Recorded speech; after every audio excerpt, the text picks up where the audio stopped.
Bonjour. Alors bonjour Isabelle, on vous accueille donc pour nous partager cette expérience qui a été le tournage In Other Country avec Aung San Suu. Alors la première chose, c'est des questions que je me suis posées, c'est qu'est-ce que vous connaissiez de la Corée du Sud et du cinéma coréen avant de rencontrer Aung San Suu et de participer à ce projet? Je connaissais Busan, le festival de Busan, Ouais. où j'étais allée 2 fois. Une première fois, très rapidement, 24 heures, un aller-retour éclair. Et une deuxième fois pour le festival. Alors non, attendez, la deuxième fois, non, j'avais déjà tourné le film avec... enfin, je me souviens plus. Oui, peut-être avant ou après, je sais plus. Voilà. En tous les cas, je ne connaissais pas Séoul, je connaissais juste très brièvement Busan et voilà, c'est Et le tout. cinéma coréen, Et vous en aviez un aperçu? Vous avez déjà vu des films? Il y a quelque chose qui vous avait déjà je touché? oui, je le connaissais pas si bien que ça.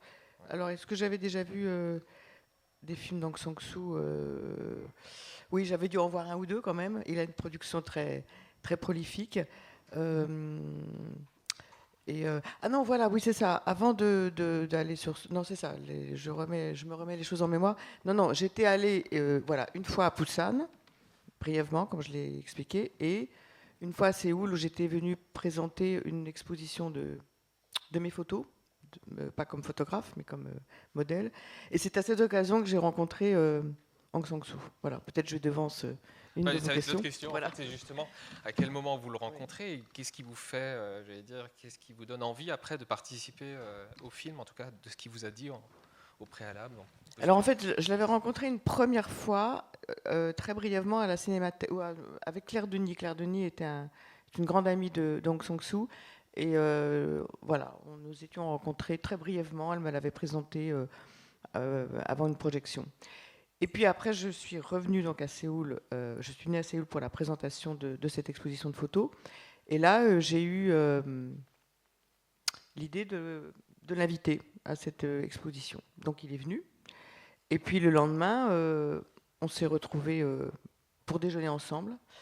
Et là, je lui demande quels sont ce qu'il va faire. Alors il me dit il va tourner un film 3 semaines plus, un mois plus tard, parce que là c'était à la fin du mois de mai. Et il me dit, alors d'abord il m'a emmené déjeuner dans un restaurant très très bizarre à Séoul. On était tout seul au restaurant. C'était très bon, mais c'était un lieu hyper étrange, avec des graffitis partout. Enfin, je me demandais un peu où je me retrouvais. Et puis, je lui demande ce qu'il va faire prochainement. Mais il me dit qu'il va tourner un film, bien évidemment, parce qu'en fait, il est très prolifique, il en tourne tout le temps. Alors, je lui dis, qu'est-ce que ça va être? Il me dit, je sais pas, mais il me dit, j'ai juste trouvé l'endroit. Je dis, ah bon? Il me dit, oui, moi je commence souvent comme ça.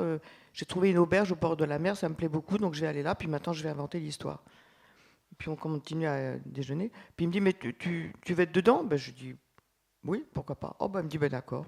Et c'est comme ça que le film a commencé, parce qu'avec lui, tout est assez, disons, pas étrange, mais vraiment atypique. Bon, ben, il me dit, d'accord. Il me dit, si tu veux, ben, tu seras dans le film. Et c'est comme ça que ce film a commencé. Alors, je suis rentrée à Paris. Et puis là, au bout de quelques temps, on s'est échangé des mails. Je dis, est-ce que tu peux me dire un tout petit peu de quoi il va s'agir? Il me dit, oui, oui, ce sera d'abord l'histoire ça sera en 3 morceaux. Donc, il me dit, les 2 premiers, ça sera une documentariste qui revient dans un endroit où elle est déjà allée, qui retrouve un homme qu'elle a connu. Et puis, le deuxième, ça sera une femme qui va retrouver son amant caché dans cette ville. Et puis, il me dit, le troisième, je ne sais pas encore. Bon. Alors elle me dit, bah, après si tu veux, envoie-moi des photos pour les costumes. Alors je me photographiais, et puis de ce que je pouvais imaginer qu'allaient être les costumes, d'après le peu qu'il m'en avait dit. Bon, il m'avait prévenu, il me dit, de toute façon, il n'y aura pas vraiment de scénario, je te donnerai les scènes au fur et à mesure. Je dis, il n'y a pas de problème. Donc je lui ai envoyé beaucoup de photos, voilà, de ce que je pouvais imaginer être une documentariste, et puis une femme comme ça française qui vient retrouver son amant dans une petite ville de Corée. Puis alors je suis partie avec des grosses valises parce que j'apportais quand même pas mal de costumes. Et puis donc je prends l'avion, littéralement, oui, à peine un mois plus tard, après cette rencontre à Séoul avec lui. dans ce restaurant, donc vraiment, vraiment bizarre. Et là, il vient m'attendre lui-même à l'aéroport. C'est assez rare, un metteur en scène qui vient vous chercher. D'habitude, on vous envoie un assistant, enfin, c'est l'arrivée plus impersonnelle. Et non seulement il vient m'attendre lui-même, mais il vient m'attendre avec l'acteur qui fait le maître nageur. Je me souviens un peu de son nom.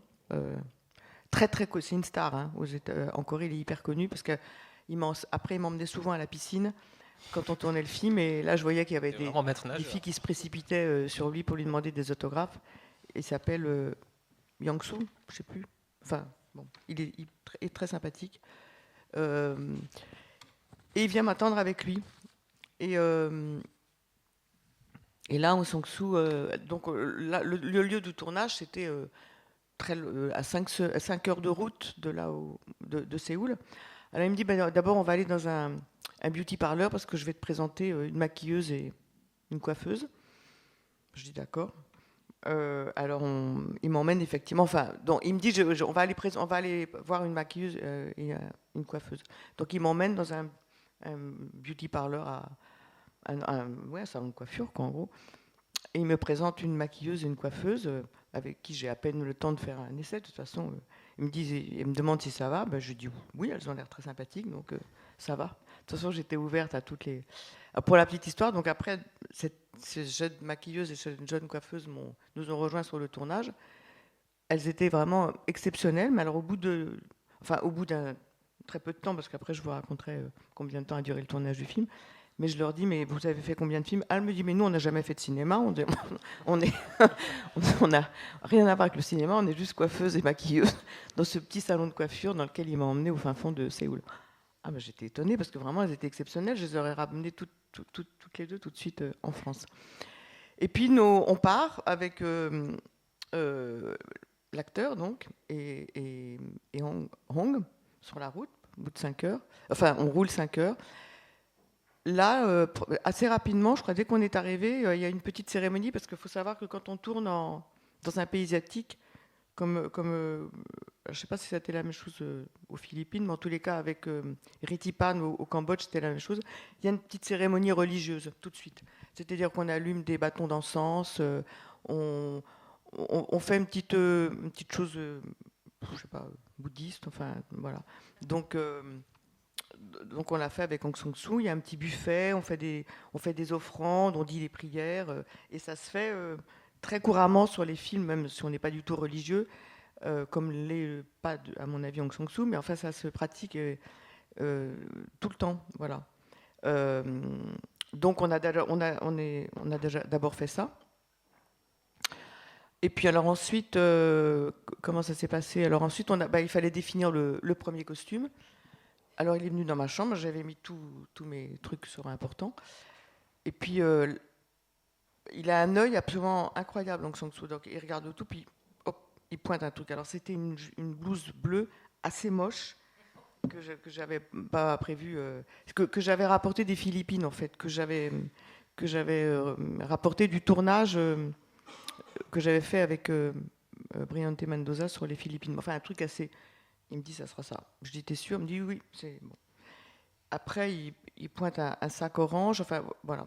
Et avec une sûreté, bon, il me dit, je veux que tu aies tout le temps un chignon ou une queue de cheval, mais jamais les cheveux lâchés. Et puis, voilà. Alors, on arrive dans cette. Alors, d'abord, on a fait des essais caméra, quand même, avec le chef opérateur. Et on arrive dans cet hôtel, donc ce fameux hôtel autour de laquelle il avait décidé de bâtir son histoire, qui était une espèce de petite pension au bord de la mer, dans un endroit mais complètement isolé, complètement. Enfin, il n'y avait rien, il y avait juste un restaurant, heureusement, où on pouvait manger à côté de l'hôtel. Mais sinon, c'était un endroit complètement. Voilà. Mais il avait aimé cette maison avec ses petites chambres qu'on voit dans l'hôtel, c'est ça qui lui plaisait. Et je savais toujours rien de l'histoire. Et il m'a dit, je te donnerai la scène ce soir. Et puis ça a commencé comme ça. Les acteurs, alors on a fait les essais, caméra quand même. Et puis les acteurs sont arrivés. Donc Moonsuri, qui est enceinte dans le film et qui était réellement enceinte, elle a accouché, je sais pas, 3 semaines après la fin du film, qui est une actrice très connue aussi en Corée, qui jouait dans un film de Lee Chandong qui s'appelle, où elle fait elle est absolument incroyable, où elle fait un personnage, une handicapée motrice. Je ne sais plus comment s'appelle le film. Oasis. Oasis, c'est ça. Voilà. Et puis il y avait l'autre. Une femme coréenne, en fait, où elle jouait aussi. Elle joue aussi dans Une femme coréenne. Ouais. Et puis l'autre qui faisait la petite servante, qui est très connue aussi. Enfin, je sais plus. Bon. Mais ils sont tous, comme c'est tous des grandes vedettes, ils ont tous des énormes voitures. Ils arrivent tous avec leur manager. Et quand ils tournent avec Hong Sang-soo, c'est un petit peu comme si un acteur très connu ici allait tourner avec Godard dans les conditions que Godard demande, et qui sont des conditions voilà, un peu particulières. Donc ça m'a fait un petit peu penser à la même chose. Et puis, et voilà. Et après, Hong Sang-soo m'a dit, je te donnerai la scène ce soir. Alors, on arrive dans la chambre, il n'y avait rien, pas de télé. De toute façon, la télé, j'aurais pas pu la comprendre, donc c'était pas là. Enfin, si, il aurait pu y avoir des chaînes. Mais enfin, c'était assez spartiate quand même. Et alors, ce qui m'avait touché, c'est que dans la chambre, il y avait un livre qui m'offrait, que j'ai lu avec avidité pendant tout le tournage. C'était le livre que Jean-Claude Carrière a écrit avec Buñuel. Et en fait, on a souvent comparé Hong Sang-soo à Rohmer, communément, comme c'est un cinéma assez bavard, où les gens s'expliquent pas mal les uns avec les autres. Mais moi, souvent, ça me fait plus penser à Buñuel, en fait, avec comme ça l'irruption de choses complètement surréalistes, comme La Chèvre, par exemple, dans le film que j'ai fait avec lui. Donc, c'est pas un hasard s'il m'a offert ce livre de Buñuel. Et puis, le soir ou le matin, je sais pas, j'ai trouvé donc la première scène, et puis on a commencé à tourner. Et alors, le tournage était absolument incroyable parce que on peut croire que évidemment c'est improvisé parce qu'il n'y a pas de scénario et qui donne les scènes au fur et à mesure. Et en fait, c'est extrêmement construit, mis en scène, pensé. Il fait énormément de prises. Et je vais tout de suite arriver à la conclusion parce que je ne sais pas si les gens qui sont ici ont vu le film, mais en fait, on a tourné ce film en 9 jours. Voilà. On était parti pour, moi, je sais pas, il m'avait dit que ça ne durerait pas très longtemps. Enfin, le billet de retour avait été pris pour plus de 15 jours plus tard. Et parce qu'il a financé son film avec un peu d'argent qu'il avait reçu pour un court-métrage. Alors, ce qui fait qu'au bout de 9 jours, on s'est arrêté de tourner parce qu'il a fallu qu'il tourne le court-métrage. Donc, il a tourné le court-métrage, voilà. Et c'est comme ça que... Et moi, 9 jours plus tard, j'étais de retour à Paris. Ou 10 jours, disons. C'était à lui. Et en même temps, je raconte ça parce que, au-delà de l'anecdote qui peut paraître... Enfin, c'est rare de tourner un film en 9 jours. Mais c'était vraiment une des expériences les plus extraordinaires que j'ai eues dans ma vie parce que c'est très construit, il fait énormément de prises, mais c'est d'une telle maîtrise, c'est tellement... Je vais vous demander pas de prendre de photos, s'il vous plaît, merci, parce que ça me gêne. C'est tellement maîtrisé, c'est tellement construit. Alors il y a des scènes qui sont très construites, comme toutes les scènes de repas, par exemple, qui sont très récurrentes dans le film, on mange beaucoup, beaucoup. Après, il y a les scènes sur la plage qui sont évidemment un peu plus improvisées, mais voilà, c'est pas du tout c'est pas un cinéma de l'improvisation, c'est vraiment un cinéma qui est très, très construit. Donc toute l'expérience était assez incroyable. Comment on fait pour se préparer justement quand il faut tourner au jour le jour, avec les scènes qui arrivent et Hong Sang-soo les donne le soir? Comment on se prépare en tant qu'actrice? Parce que c'est quand même différent d'un schéma classique, conventionnel, d'un film où le scénario français, par exemple, est écrit en entier déjà depuis très longtemps. Donc ça change vraiment de... Oui, les scènes étaient assez bavardes et il fallait apprendre le texte. Donc moi, dès qu'il me glissait le texte sous ma porte à 9 h du matin, et là, il fallait apprendre le texte à toute allure. Puis alors, il faut savoir aussi que, comme c'était une toute petite équipe, il y avait donc le chef opérateur, quelqu'un dont j'ai jamais compris si c'était la script ou pas. Enfin, j'ai cru comprendre à la fin que c'était vaguement un script, mais je pense qu'il faisait aussi autre chose. On était, je sais pas, il y avait peut-être un électro, un machino, on était 5, 6, enfin c'était une toute petite équipe. Et Et donc, alors les heures de tournage extrêmement élastiques. Parfois, on tournait jusqu'à 4 heures du matin. Je sais pas, on faisait pratiquement le tour du cadran. Puis après, il fallait bien un petit peu dormir. Puis c'est pour ça que le tournage a duré 9 jours, parce que, évidemment, dans une organisation française ou même normale, ça aurait pas jamais on aurait imaginé voilà, tourner, ou même pas française d'ailleurs, hein, normale. Mais alors là, on tournait parfois 18 heures de suite. C'était personne, tout le monde, enfin, on trouvait rien à redire. Après, on dormait un petit peu, puis après, on recommençait le lendemain. Donc voilà, c'était très spécial. Et dans les dialogues, parce qu'apparemment vous laissait un peu de l'improvisation, notamment avec les échanges avec le maître nageur. Comment ça se passe? Parce qu'on se dit, on est tellement habitué à se dire, bon, il y a eu un travail de l'écriture des dialogues à la française, et là on se retrouve dans un cadre, on dit, bon, bah, vas-y, exprime-toi. C'était pas improvisé, c'était très écrit, comme je vous ai Écrit aussi dit. quand même sur Ah les ben, dialogues. oui, bah oui, surtout sur les dialogues, non, c'était très très très écrit. Non, non, c'était pas du tout. De toute façon, il fallait pas non plus que ce soit trop improvisé, parce que quand même, j'ai pas appris à parler coréen en très peu de temps. Donc en fait, bon, et le film raconte ça, raconte voilà, l'histoire du in another country, c'est-à-dire quelqu'un qui est dans un pays dont il ignore la langue, et dans la réalité, parce qu'en fait, il y a que Hong Sang-soo qui parlait anglais pratiquement. Les acteurs ne parlaient pas anglais. Moi, je parlais pratiquement pas avec eux. Avec l'acteur, quand on allait à la piscine, on se comprenait un petit peu, juste comme ça, il me dit, pour aller à la piscine. Mais je les comprenais quand même. Oui, pratiquement. Et Mansouri parlait pratiquement pas anglais. Enfin, il y a que Hong qui a fait ses études aux États-Unis qui parle assez bien anglais. Et donc, non, non, c'était des dialogues très, très construits. Il y avait peu d'improvisation, très peu. C'était quand même peut-être effectivement un tout petit peu dans les scènes sous la tente, mais pas beaucoup. Et en fait, ce qui a été improvisé, souvent, j'ai remarqué qu'il l'avait coupé. Il y avait des scènes plus longues sous la tente où on improvisait plus, et il l'a coupé. Alors après, à chaque fois qu'on commençait un nouvel épisode, euh, eh bien, on recommençait sur les costumes, il choisissait les costumes. Et ça m'a vraiment... avec une sûreté, il n'a jamais hésité. Et parce c'est un peintre aussi, je trouve. Donc il y a quand même un sens des couleurs, tout était avec des motifs comme ça. La robe orange qui faisait écho au sac orange du début, tout était très... mais avec rien, moi, ça m'a... C'est aussi ça, faire du cinéma. On peut passer des heures à essayer des costumes, dépenser beaucoup, beaucoup d'argent pour rien finalement. Et lui, avec sa précision, son intelligence, son sens des couleurs, son sens de tout, voilà. Il fait des films comme ça, Aung San Suu. Est-ce qu'il y avait des différences, j'allais dire, techniques ou culturelles quand on regarde les équipes justement de cinéma travailler entre bah, les Coréens qui travaillent et par exemple une équipe plutôt française ou sur un tournage avec Ritipan? Est-ce qu'on sent des différences vraiment de façon de travailler, de l'intensité dans les heures de travail, donc dans les roulements?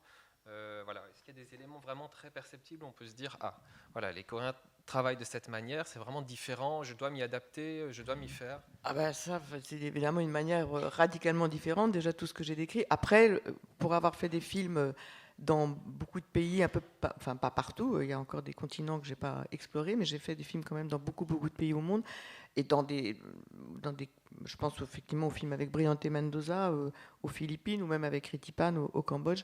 Ce qu'on peut constater quand on est dans une aventure comme ça, c'est que malgré les différences, malgré oui, la langue, il y a un moment donné où le cinéma, ça reste le cinéma. Il se pratique de la même manière dans le monde entier. C'est-à-dire que une caméra sera toujours une caméra, il y aura toujours un ingénieur du son, il y aura toujours... voilà. Et il y a un moment donné où c'est vraiment un territoire complètement universel et commun à toutes les cinématographies. C'est le cinéma. C'est un continent en soi qui accueille tous les continents, le cinéma. Alors il y a une chose qui revient parce qu'en lisant dans les cahiers du cinéma le rappel du dictaphone et tous les enregistrements que vous aviez faits, il y a une chose qui revient souvent en fait, c'est la nourriture. Il y a l'impression que c'est le thème central presque. Oui, on a l'impression que tout... Ouais, mais non, mais tout se fait. Moi, je le sais bien parce que je suis marié avec une chinoise, donc je sais que tout se fait autour de la table. Je veux dire, tout se fait, attention, tout se fait, c'est-à-dire que, j'allais dire, les rapports sociaux, le travail, le business, tout est autour des repas, professionnels ou autres, ou non. Donc tout est autour, est centré autour de la table. Et la nourriture est un aspect alors central. Ça fait partie j'allais dire, comme nous on va dans les cafés pour discuter entre amis en Asie, et donc là en Corée, j'ai l'impression, en tout cas ça revenait dans vos textes, et j'ai l'impression que ça faisait partie des points centraux.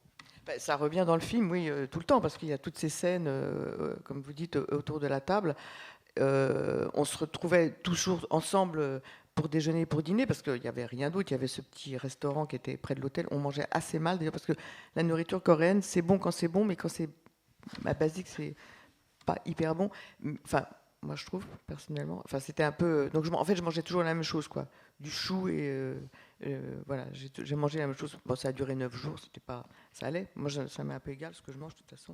Mais non, mais alors, ce qui est drôle, c'est que avant que vous disiez ça, je me suis souvenu d'autre chose. C'est que la, euh, pendant cette première rencontre à Séoul, avant de savoir donc que j'allais tourner avec lui, je crois enfin je crois pas, mais j'en suis sûre, mais je crois que c'est à ce moment-là, il m'a emmené dans un restaurant le soir, un autre restaurant. Alors bizarre aussi parce que avec son compositeur, qui après est revenu nous voir souvent, qui compose la musique du film, qui est très belle, très émouvante, je trouve. Et là, on a mangé des trucs vivants. Enfin, vous voyez, des trucs. Enfin, moi, j'en ai pas mangé, hein, mais ça se pratique assez souvent là-bas. Et oui, c'est des animaux qu'on mange vivants, quoi. Je sais plus ce que c'est, hein, un poisson, je crois, mais un peu vivant, quoi. Et alors, Bon lui, il trouvait appétit. ça très très drôle, mais voilà. Ouais, c'est quand même. Et vous avez perçu aussi des éléments. J'allais dire, vous avez eu le temps aussi de voir autre chose que le tournage, c'est-à-dire que pendant les 9 jours, vous étiez à 100% que dans le tournage, où il y avait des temps de repos ou autre pour essayer justement de percevoir au mieux la culture coréenne et essayer de s'imprégner de ça pour le tournage. Eh ben, oui, en fait, on est allé, oui, visiter un temple. Je ne sais plus si c'est le même. Non, c'est un autre temple, parce qu'il y a une scène dans le temple à la fin qui est très belle dans le troisième épisode. Donc là où c'est une femme qui m'a raconté quand je suis arrivée, parce que je dis à propos, c'est quoi le troisième épisode? Alors il me dit, mais c'est une femme un peu seule. Ses enfants sont partis en vacances sans elle. Elle se retrouve seule en Corée, donc elle est à la recherche de voilà de, de quelque chose dans sa vie et de spiritualité. Et donc elle va visiter ce temple et puis elle rencontre comment on peut appeler le personnage, le moine avec lequel. Alors ce moine, en fait, c'était un, un philosophe, mais très connu à la télé, que Aung San Suu avait rencontré très peu de temps avant. Ils avaient trouvé très sympathique, une sorte de Michel Drucker qui fait de la philo, quoi, en gros, et qui avait été un petit peu mis à l'index parce que je crois qu'il a eu des problèmes un peu politiques en Corée, spécialisé dans le grec ancien, je crois. Donc il était assez pointu quand même. Et, mais alors il n'était pas acteur, donc alors lui, cette scène-là, on a fait 48 prises ou 50. C'était interminable parce que c'était un plan séquence très long et il se trompait beaucoup dans le texte. Et quand on se trompe, il y a une fois ou deux, il s'est pas trompé et moi je me suis trompée. Donc c'était interminable. On attendait toute une. Alors parmi les 9 jours, il y avait pratiquement toute une journée qui était consacrée à cette scène. Mais il était très sympathique, ce philosophe. Et mais ça, c'était drôle parce que c'était pas un acteur. Et je crois que Hong l'avait vu que peu de temps avant et s'était dit tiens, c'est lui qui va jouer ce rôle. Alors donc oui, on a visité ce temple. On est parti là quand même une fois avec un acteur ou deux. On est allé déjeuner là-bas mais j'ai pas eu le temps de faire grand chose. De toute façon, déjà cet endroit où on était, c'était tellement un peu au bout du monde quand même. Il y avait vraiment très peu de choses au bord de la mer. Alors c'était pratique parce que comme lui, il avait trouvé tout ce qu'il voulait, parce que il y avait l'hôtel et puis le phare et puis la plage et puis tout ça était très très près. Alors donc on partait avec les caisses et le matériel. Il n'y a pas besoin de voiture, donc tout était. C'est ça qu'il a aimé dans ce décor. Ça résolvait plein de problèmes qu'on a quand on tourne un film, comment se déplacer d'un lieu à un autre. Alors lui, c'était pas compliqué. On marchait pendant 100 mètres et puis on était déjà dans un autre décor. Donc ça lui convenait très bien. Est-ce que vous aviez pu apporté peut-être votre regard, votre expertise sur justement votre jeu? Est-ce que vous avez apporté justement à noter des choses? Vous lui avez dit, voilà, je sais pas, hein, est-ce que vous avez apporté justement de l'expertise, si on peut dire ça comme ça, entre guillemets? Mais je crois qu'avec Hong Sang-soo, on n'a pas grand-chose à apporter. Encore une fois, moi, je trouve que c'est un très très grand metteur en scène, Hong Sang-soo. Enfin, je l'ai vu travailler, je l'ai vu à l'œuvre, j'ai vu comment avec rien, enfin, il fait apparaître tout.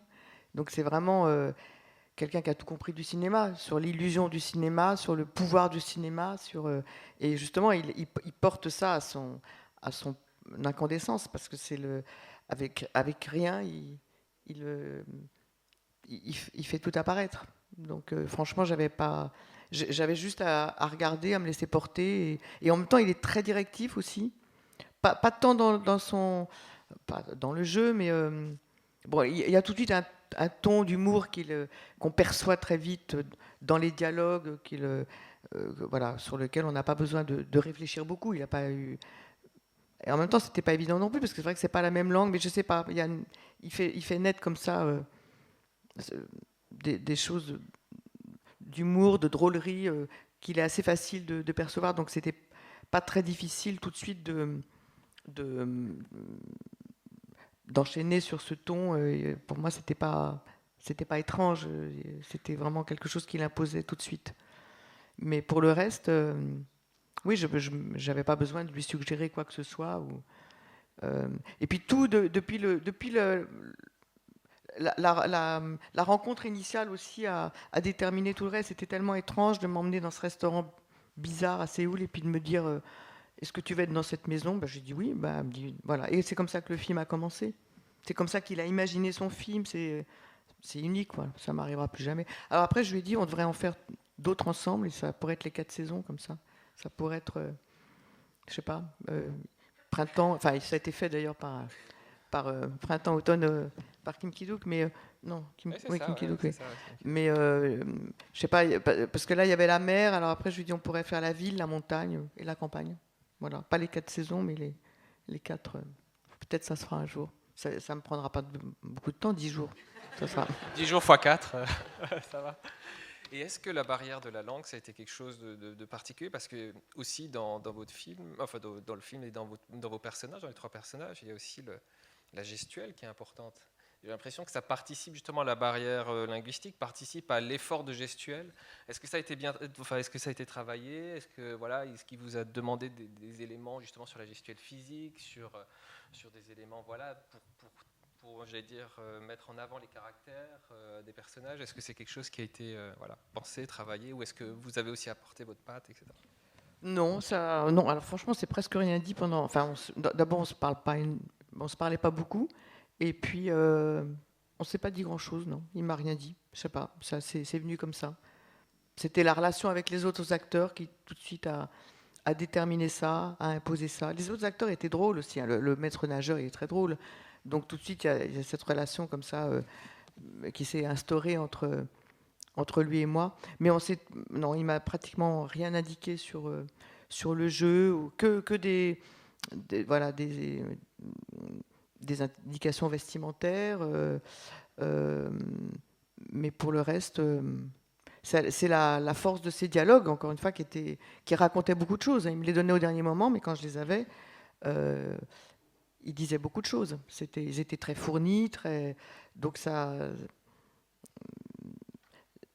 me suffisait pour imaginer ce que j'avais à faire. Je n'avais pas besoin qu'ils m'en disent plus. Et dans vos derniers choix, en tout cas, il y a l'impression d'avoir une sorte de tropisme vers l'Asie, parce que Ritipan, Brigitte Mendoza et là Aung San Suu, il y a un regard qui est porté vers l'Asie, en tout cas des désirs de jouer avec des réalisateurs et dans des films asiatiques. Est-ce que c'est quelque chose que vous voulez continuer? Est-ce que c'était le coup du sort qui fait que vous avez choisi de pouvoir tourner dans ces films? Qu'est-ce qui fait qu'il y a peut-être quelque chose en vous qui résonne vis-à-vis de ces cinéastes-là, d'un continent Ça faisait longtemps qu'on peut se dire que les choses arrivent peut-être pas plus, mais en tous les cas autant de l'Est que de l'Ouest. Hein. Pour moi, le cinéma, ça ne vient pas que des pays les plus forts et les plus en vue, aussi, les plus en vue. Mais voilà. Après, une fois qu'on a dit le cinéma asiatique, enfin, on ne peut pas comparer un film philippin à un film coréen, par exemple. Hein, ça n'a strictement rien à voir. Peut-être ni un film japonais, finalement, avec un film chinois. Enfin, il y a une variété immense. Mais c'est vrai que j'ai toujours été attirée. Mais après, c'était vraiment le hasard aussi. C'est-à-dire, Ritipan a voulu faire... lui, il a fait un film à partir d'un livre français qui était Barrage contre le Pacifique de Marguerite Duras. Et donc, voilà, c'était moins un film exclusivement cambodgien. C'était quand même sur une histoire française avec des personnages français à une époque où la France, puisque c'est l'Indochine à cette époque-là, et pas encore et pas le Cambodge de maintenant. Donc, c'était un peu différent. Et Mendoza, la rencontre a été tout aussi euh, un peu l'effet du hasard. Enfin, lui, je l'avais connu parce que j'étais présidente du jury à Cannes quand on lui a remis un prix pour... j'ai oublié le nom du film. Poser une colle aussi. Film très noir, particulièrement insoutenable à voir, mais très puissant. J'ai oublié. Il est tôt le matin, j'ai oublié. Enfin, peu importe. Et voilà. Et après, on s'est revus par hasard au Brésil, où moi je jouais au théâtre, et lui était là. Il y avait une rétrospective de ses films. On s'est revus. Et voilà. Et puis il m'a dit est-ce que tu veux être dans mon prochain film? J'ai dit oui, d'accord. Enfin, voilà, ça a été un peu l'effet du hasard et des voyages.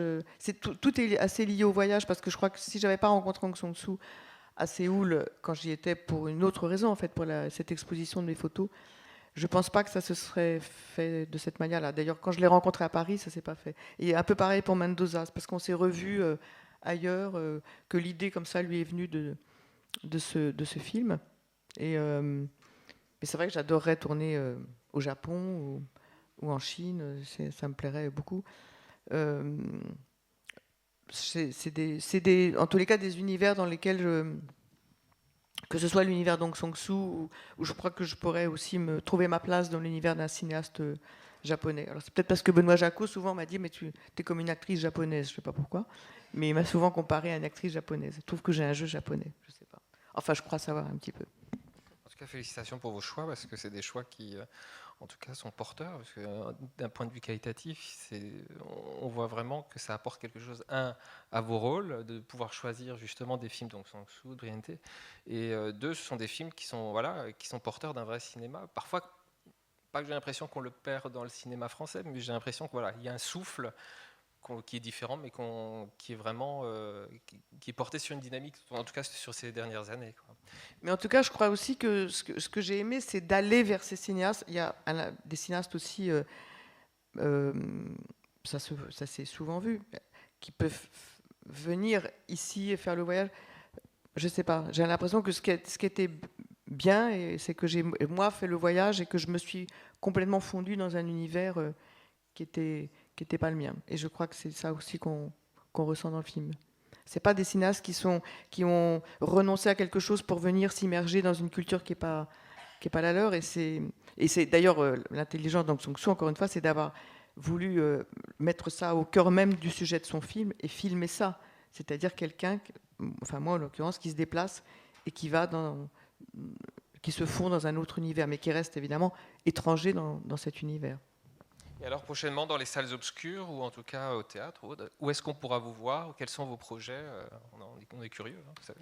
Alors prochainement, bah, le prochain film qui va sortir, c'est un film que j'ai fait avec Mia Hansen-Love, qui s'appelle L'Avenir, qui sort le 6 avril. Après, j'ai fait un film avec Pascal Bonitzer, qui sortira fin avril. Après, j'ai fait un film avec Paul Verhoeven. Alors lui, Je sens que ça suscite l'intérêt. qui est venu à notre rencontre. Il y a des fans. Voilà. Bon, il est venu de moins loin parce qu'il vient de Hollande et que, en tous les cas, bien qu'étant devenu pour une grande partie de sa vie un cinéaste, disons, américain, il reste très très européen, Verhoeven. Donc sa venue en France n'est pas c'est pas un si grand déplacement pour lui, parce qu'au fond, il reste un cinéaste très hollandais. Il l'a montré et avec ses premiers films et avec son tout dernier qui était Black Book, qui sera d'ailleurs présenté. Il vient d'ailleurs le présenter lui-même après-demain au cinéma le Christine 21. Non, l'ex-Action Christine.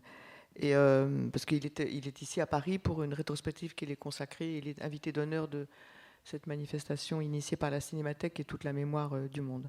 Donc voilà, j'ai tourné ce film avec lui qui s'appelle Elle, qui est d'après un roman de Philippe Dian et qui sortira dans les mois qui viennent, enfin au mois de septembre. Et ensuite, j'ai fait un film avec un cinéaste flamand, voilà, un deuxième film et qui s'appelle Souvenir, mais qu'on a tourné au Luxembourg. Il y a beaucoup de films qui sont au Luxembourg. Hein. C'est pas voilà, c'est comme ça. Moi, j'en suis à mon 7e au Luxembourg. Coucou au Luxembourg. Et aussi un film avec Michael Neineke. Ah oui, mais il n'est pas encore fait celui-là. Il n'est pas encore fait. C'est en projet. On va le tourner au mois de juin, au mois de juillet. Oui, à Calais. À Calais, ouais. Dans l'espace calaisien. Non, mais à Calais. Enfin, ou à Douai plutôt, mais c'est censé se passer à Calais. So wait and see. En tout cas, merci pour le partage d'expérience sur ce tournage d'Aung San Suu. Et je vous invite à applaudir Isabelle Huppert pour cette expérience. Merci. Je crois qu'Emmanuel a